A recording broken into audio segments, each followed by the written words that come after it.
Баршаңызға қайырлы күн. Бүгін сіздерге өте керемет балалықтың балдамы татитын коржиктардың рецептісімен бөлісемін. Құрамы өте қолжетімді, әрі оңай, тез жасалынатын коржиктардың рецептісін міндетті түрде жасап, каналға тіркелуді ұмытпаңыздар. Бізде қосатын қоспалардың барлығы бөлме температурасында болуы керек. Ыдысымызға ас содамызды саламыз алдымен. Одан кейін айранымызды қосып,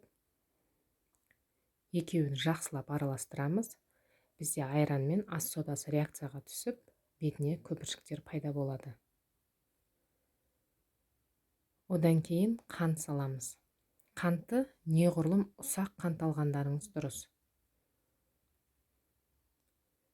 Сұйық май қосып, жақсылап қанты ерігенше араластырамыз.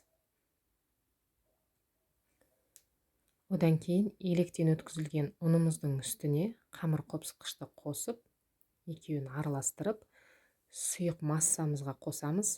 Бәрін бірден салып жібермейміз. Ұнымыздың жартысын салып, қамыр делеп, одан кейін жартысын саламыз.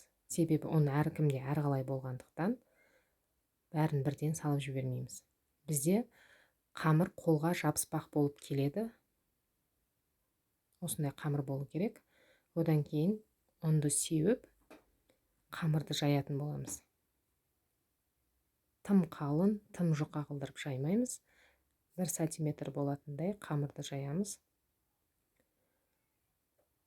Одан кейін коржикке арналған осындай формочкалармен кесетін боламыз.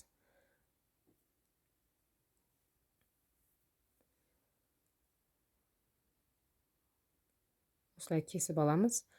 Осы кезде духовкамызды 180 градуста қыздырып қоямыз. Одан кейін табамызға орналастырып, ыдысымызға кішкене айранды құйып аламыз да, силиконды щетканың көмегімен коржиктардың бетіне жағып шығамыз. 180 градуста қызарғанша пісіріп аламыз. Міндетті түрде жасап көріңіздер, өте жұмсақ, керемет, дәмді болып шығады.